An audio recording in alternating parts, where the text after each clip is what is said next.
Capítulo 5. La zorra negra. Los 3 primeros días en la granja fueron los más largos y más lentos de mi vida. En aquellos días me parecía que nada se movía en absoluto, ni el aire, ni el tiempo. Incluso las abejas, más gordas que jamás había visto, parecían estar simplemente suspendidas en el aire. El problema, o uno de ellos, era que yo era una persona muy poco adaptable y no encajaba bien en las situaciones nuevas. En esos primeros días no hacía más que quedarme parado mirando a todas partes. Me quedaba parado en la cocina y la tía Milly, al darse vuelta y tropezar conmigo mientras batía algo, me decía: ¡Oh, oh Dios! ¡Qué susto me has dado! Ni siquiera te había oído entrar. ¿Cuándo has entrado? Hace un momento, tía Milly, le decía yo. Bueno, pues no te he oído. ¿Eres tan silencioso? O a lo mejor era el tío Fred, quien, al salir del granero secándose las manos con un trapo, y al encontrarme allí de pie, parado, me decía: bueno, muchacho, ¿cómo va todo? Estupendamente, tío Fred, le decía yo. Bien, bien. No hagas travesuras, ¿eh? No te preocupes. Pasaba mucho tiempo en la charca, y yendo y viniendo por el camino. Una tarde me pasé cerca de 1 hora golpeando la punta de un viejo columpio de cuerdas que colgaba de un árbol en el jardín delantero.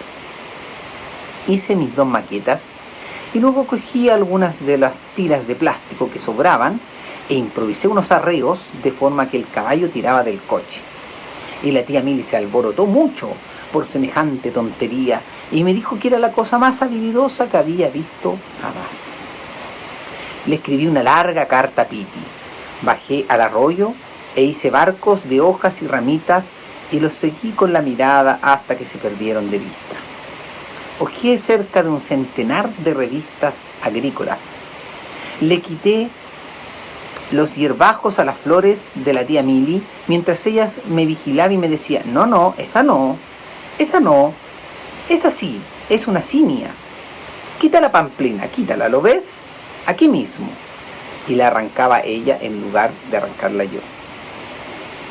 No tenía que hacer ninguna de las faenas difíciles que yo me había imaginado, porque la granja estaba tan bien llevada que ya estaba todo organizado sin mí.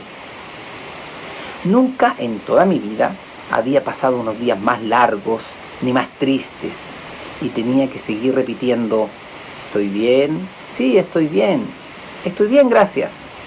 Porque la gente no hacía nada más que preguntarme todo el tiempo cómo estaba.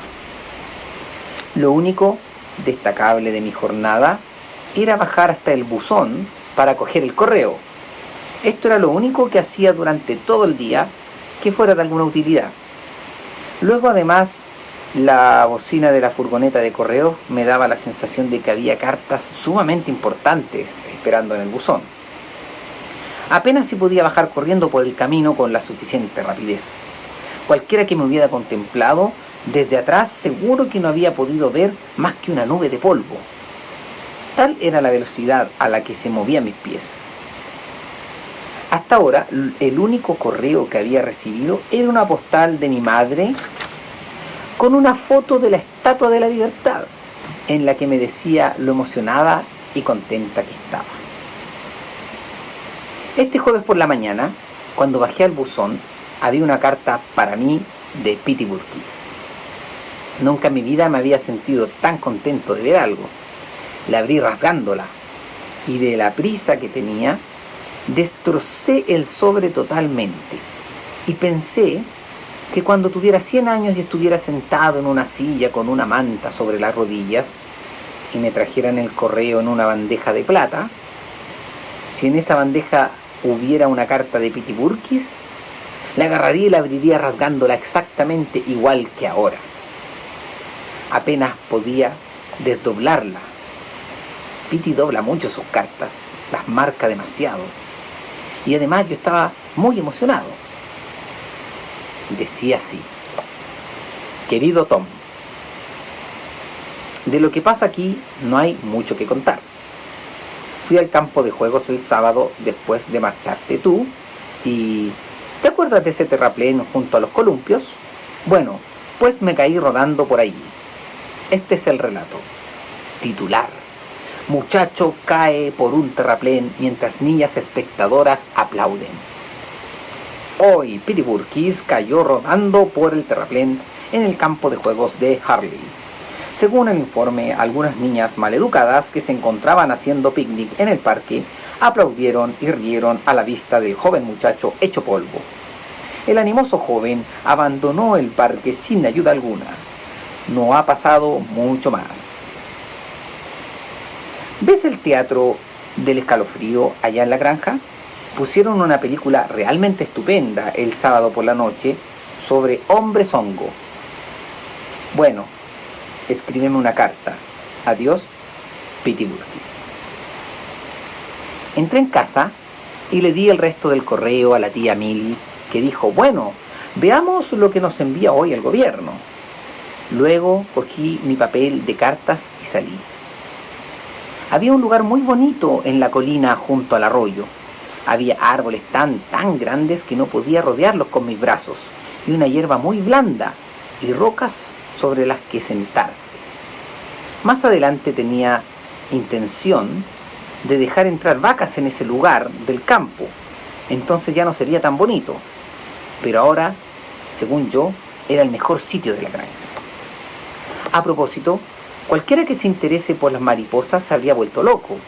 Debía de haber 1 millón tan solo en ese campo. Yo había pensado en que se celebrara allí un concurso de mariposas, y que vinieran centenares de personas de toda la nación para cazar mariposas. Y lo había pensado tan intensamente que casi podía ver a una señora gorda de Maine corriendo por todo el campo con casi un centenar de redes de mariposas y un tarro de frutas debajo del brazo. Total que, después de imaginar eso, me senté y decidí escribirle la carta a Piti. Querido Piti, no sé si desde aquí se coge en la antena el teatro del escalofrío o no. Como aquí no hay televisor, es difícil saber si podríamos coger en la antena ese canal.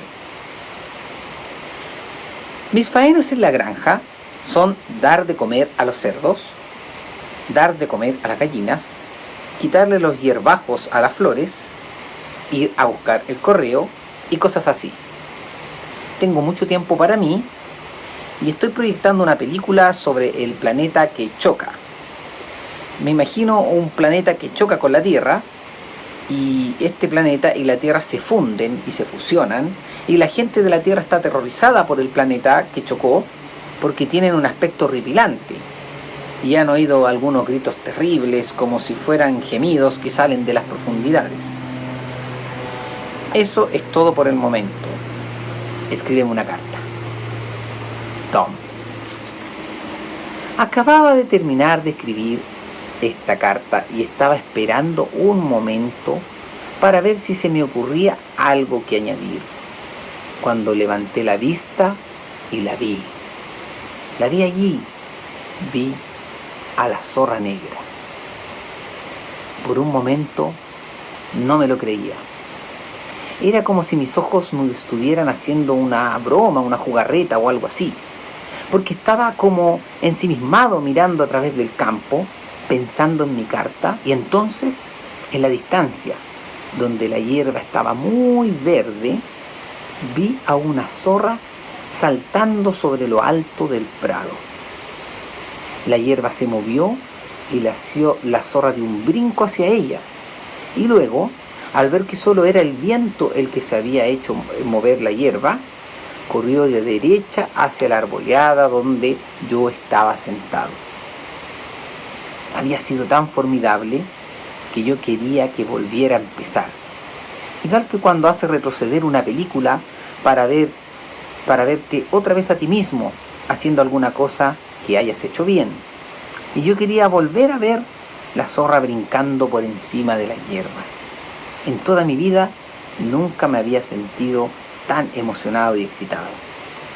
Permanecía absolutamente quieto, pero podía oír cómo temblaba el papel en mi mano, y mi corazón parecía haberse desplazado hacia arriba para quedar atrapado en mi garganta. La zorra venía derecha hacia la arboleada. No tenía miedo. Y yo sabía que no me había visto contra el árbol.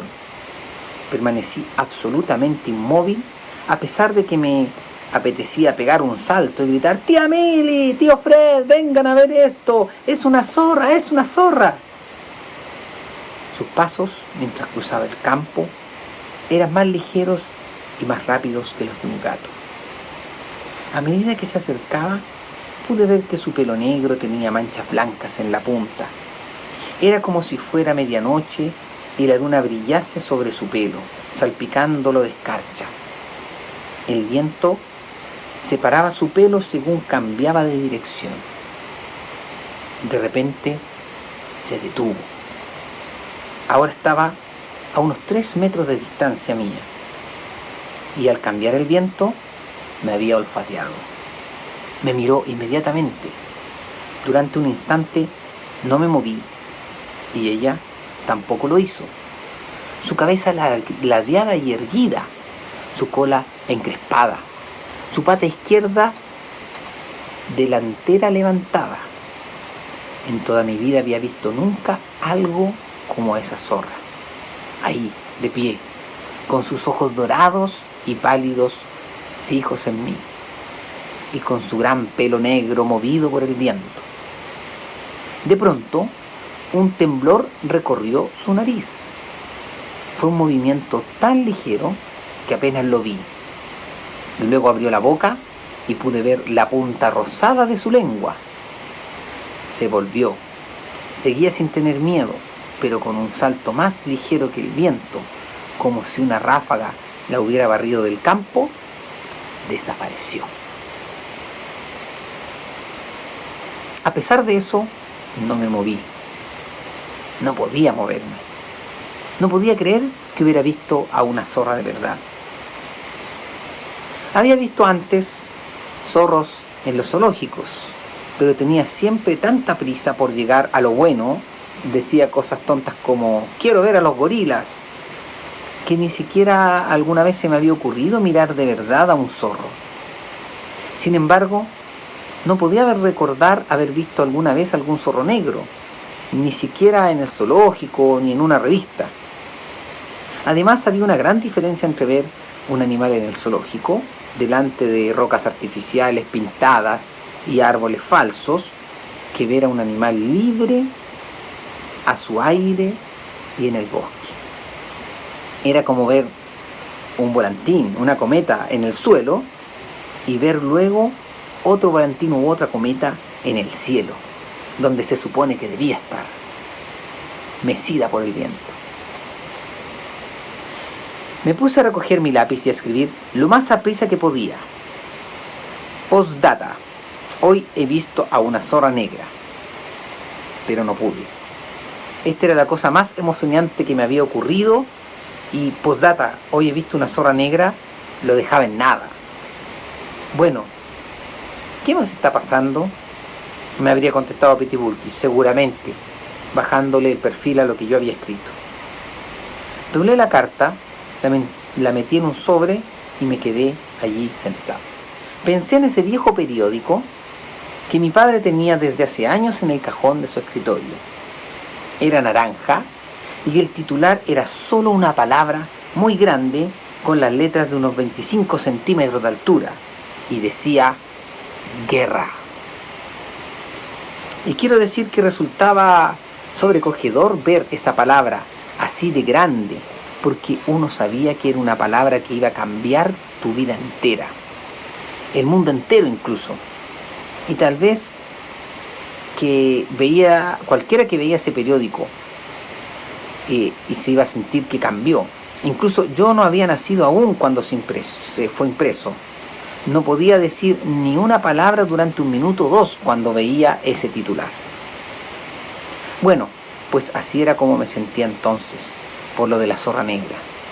Pensaba en un periódico con solo una palabra como titular, unas letras muy grandes, muy negras, de 25 centímetros, que decían «zorra». Pero ni siquiera eso demostraba lo sobrecogedor que había sido realmente para mí.